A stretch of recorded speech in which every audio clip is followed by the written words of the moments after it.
ರಸ್ತೆ ನಿರ್ಮಾಣ ಸಂದರ್ಭದಲ್ಲಿಯೇ ಅಗ್ರಿಮೆಂಟ್ ಆಗಿರುವ ಹಿನ್ನೆಲೆ ವಾಪಸ್ ಪಡೆಯಲು ಸಾಧ್ಯವಿಲ್ಲ. ಆದರೆ ಅಧಿಕಾರಿಗಳ ಜೊತೆ ಮಾತನಾಡಿ ಗುಬ್ಬಿ ತಾಲೂಕಿನಿಂದ ಮುಂದಕ್ಕೆ ಶಿಫ್ಟ್ ಮಾಡುವ ಬಗ್ಗೆ ಪ್ರಯತ್ನ ಮಾಡುತ್ತೇನೆ ಎಂದು ಶಾಸಕ ಎಸ್ಆರ್ ಶ್ರೀನಿವಾಸ್ ಗುಬ್ಬಿಯಲ್ಲಿ ತಿಳಿಸಿದರು. ಗುಬ್ಬಿ ಸಿಎಸ್ಪುರ ಯಡಿಯೂರು ರಸ್ತೆ ಜಿ ಹೊಸಳ್ಳಿ ಗ್ರಾಮದ ಹತ್ತಿರ ಅವೈಜ್ಞಾನಿಕವಾಗಿ ಟೋಲ್ ಪ್ಲಾಜಾ ನಿರ್ಮಾಣಕ್ಕೆ ವಿರೋಧ ವ್ಯಕ್ತವಾದ ಹಿನ್ನೆಲೆ ಗುಬ್ಬಿ ತಾಲೂಕು ಪಂಚಾಯಿತಿ ಸಭಾಂಗಣದಲ್ಲಿ ತಹಶೀಲ್ದಾರ್ ಆರತಿಯವರ ನೇತೃತ್ವದಲ್ಲಿ ಶಾಸಕ ಎಸ್ಆರ್ ಶ್ರೀನಿವಾಸ್ ರೈತ ಮುಖಂಡರೊಂದಿಗೆ ಸಭೆ ನಡೆಸಿ ಚರ್ಚಿಸಿದರು.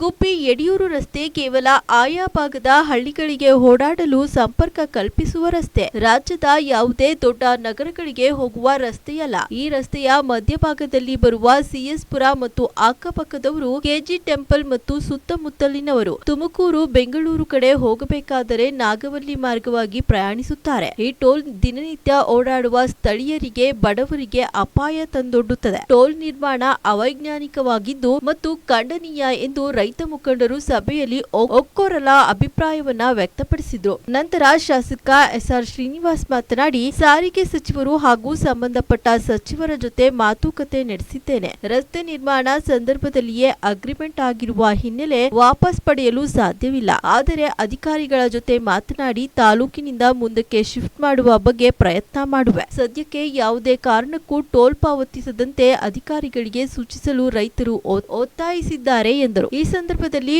ಇಒ ರಂಗನಾಥ್, ಸಿಪಿಐ ರಾಘವೇಂದ್ರ, ಹೊನ್ನಾಗಿರಿಗೌಡ, ಕಳ್ಳಿಪಾಳ್ಯ ಲೋಕೇಶ್, ರೈತ ಸಂಘದ ಜಿಲ್ಲಾಧ್ಯಕ್ಷ ಗೋವಿಂದರಾಜ್, ವೆಂಕಟೇಗೌಡ, ಲೋಕೇಶ್ ಮುಂತಾದವರು ಹಾಜರಿದ್ದರು.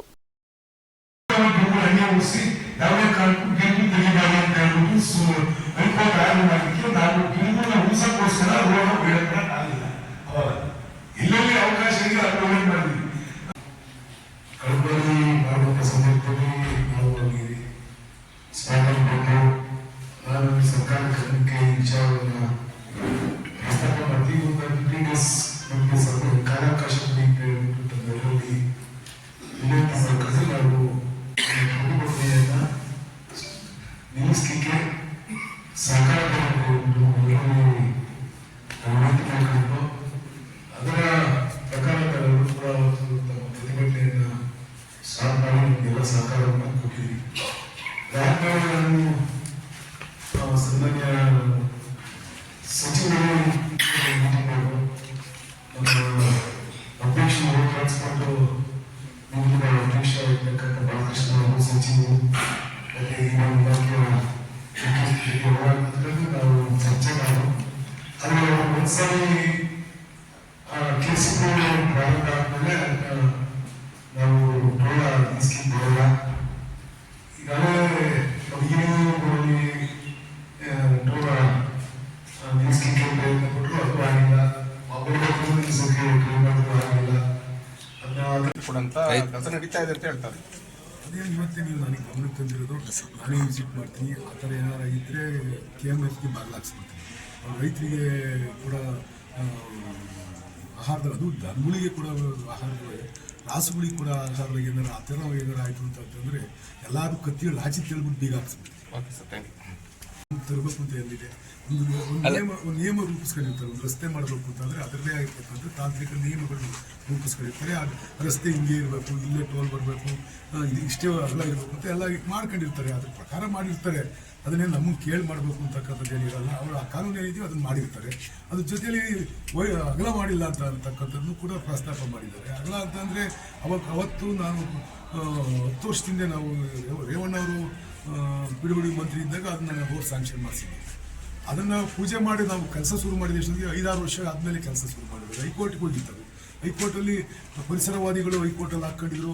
ನಮ್ಮಲ್ಲಿ 7,800 ಚಿಲ್ಲರೆ ಗಿಡಗಳು ಹೋಗ್ತಿದ್ದು.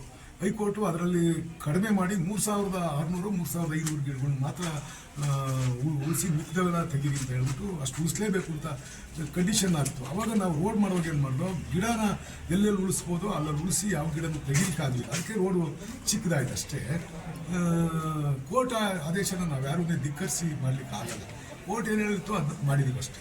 ಸರ್, ತಾಲೂಕಲ್ಲಿ ಎಲ್ಲೋ ಒಂದು ಕಡೆ KMFನವರು ರಸ್ತೆಯಲ್ಲಿ ಟೋಲ್ ಕಲೆಕ್ಟ್ ಮಾಡೋದು ಬೇಡ ಅಂತಕ್ಕಂಥ ಉದ್ದೇಶ ಇಟ್ಕೊಂಡು ಕಲೆಕ್ಟ್ ಸ್ಟ್ರೈಕ್ ಮಾಡಿದ್ರು. ನನಗೆ ಆ ಸಂದರ್ಭದಲ್ಲಿ ಅಲ್ಲಿ ಸ್ಟ್ರೈಕ್ ಮಾಡ್ತಕ್ಕಂಥ ಜಾಗ ಕೊಡೋದು ಸಂದರ್ಭದಲ್ಲಿ ನಾನು ಅವ್ರಿಗೆ ಸಮಯ ತಗೊಂಡು 15 ದಿವಸ ನಾವು ರೂಲ್ ಪ್ರಕಾರ ನಿಲ್ಲಿಸಕ್ಕೆ ಬರೋಲ್ಲ. ಆದರೂ ಕೂಡ ನಾನು 15 ದಿವಸ ಕಲೆಕ್ಟ್ ಮಾಡಿಬಿಟ್ರೆ ನಾನು ಸರ್ಕಾರದಲ್ಲಿ ಚರ್ಚೆ ಮಾಡ್ತೀನಿ ಅಂತ ಹೇಳಿದ್ದೆ. ನಾನು ನಮ್ಮ ರಸ್ತೆ ನಿಗಮದ ಅಧ್ಯಕ್ಷರು ಚರ್ಚೆ ಮಾಡಿದೆ, ಮತ್ತು ನಮ್ಮ ಕನ್ಸಲ್ಟ್ ಸಚಿವರ ಜೊತೆ ಕೂಡ ಚರ್ಚೆ ಮಾಡಿದೆ. ಅವೆಲ್ಲ ಹಿಂದೆ ನಿಯಮ ರೂಪಿಸ್ಕೊಂಡಿರ್ತಾರೆ. ಇವಾಗ ಹೊಸದಾಗಿ ಟೋಲ್ ಕಲೆಕ್ಟ್ ಮಾಡ್ತಕ್ಕಂಥ ಆ KCP ರೋಡ್ ಮಾಡಬೇಕು ಅಂದರೆ ಆ KCPಗೆ ತಂದೆ ಆಗಿರ್ತಕ್ಕಂಥ ನಿಯಮಗಳನ್ನು ರೂಪಿಸ್ಕೊಂಡಿರ್ತಾರೆ. ಆ ನಿಯಮದ ಪ್ರಕಾರನೇ ಅವರು ನಾವು ಮಾಡಬೇಕಾಗುತ್ತೆ. ಅಗ್ರಿಮೆಂಟ್ ಆಗೋದು ಕೂಡ ಅದೇ ರೀತಿ ಆಗ್ಬೇಕಾಗಿದೆ.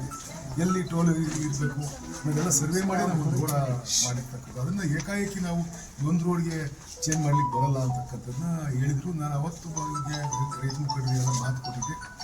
ನಾನು ಅಲ್ಲೇನು ನಡೀತಿದ್ದೋ ಸರ್ಕಾರದ ಜೊತೆ ಏನು ಚರ್ಚೆ ಆಗುತ್ತೋ ಅದ್ರ ಸಾಧಕ ಬಾಧಕಗಳನ್ನ ನಿಮ್ಮನ್ನ ಮೀಟಿಂಗ್ ಕರೆದು ನಾನು ಮಾತಾಡ್ತೀನಿ ಅಂತ ಹೇಳಿದ್ದೆ. ಅದಕ್ಕೆ ಇವತ್ತು ಅವ್ರನ್ನೆಲ್ಲ ಕುಂದಿಸಿ ಮಾತಾಡಿದ್ದೀನಿ. ಅವ್ರಿಗೆ ಒಂದು ಆಪ್ಷನ್ ಹೇಳಿದ್ದೀನಿ, ನಮ್ಮ ತಾಲೂಕು ವ್ಯಾಪ್ತಿಲಿ ಕಲೆಕ್ಟ್ ಮಾಡ್ದಂಗೆ ಹೇಳೋದು ಒಪ್ಕೊಂಡ್ರೆ ಮಾಡೋಣ ಅಂತ ಹೇಳಿದ್ದೀನಿ. ಅದನ್ನು ನಾನು ಇವ್ರ ಹತ್ರ ಮಾತಾಡಿದ್ದೆ. KCP ಅವ್ರ ನಿಯಮದಲ್ಲಿ ಇದು ಇಲ್ಲೂ ಗೊತ್ತಿಲ್ಲ ನನಗೆ. ಆದರೂ ಅವ್ರದ್ರ ಕೂತ್ಕೊಂಡು ಮಾತಾಡಿ ವಯಾ ಮೀಡಿಯಾ ಸೆಟ್ರೇಟ್ ಮಾಡ್ಕೊಳ್ಳೋಕ್ಕೆ ಒಂದು ರೈತರ ಮುಖಂಡರು ಮಾತಾಡ್ತೀನಿ ಅಂತ ಹೇಳಿದ್ದಾರೆ. ಅವ್ರು ಇಂಟರ್ನಲ್ ಮೀಟಿಂಗ್ ಮಾಡ್ತಾ ಇದ್ದಾರೆ. ಅದಾದಮೇಲೆ ನಾನು ಸರ್ ಈಗ ಏನು ನೀವು ಹೇಳಿದ್ರೆ ವೈಡನ್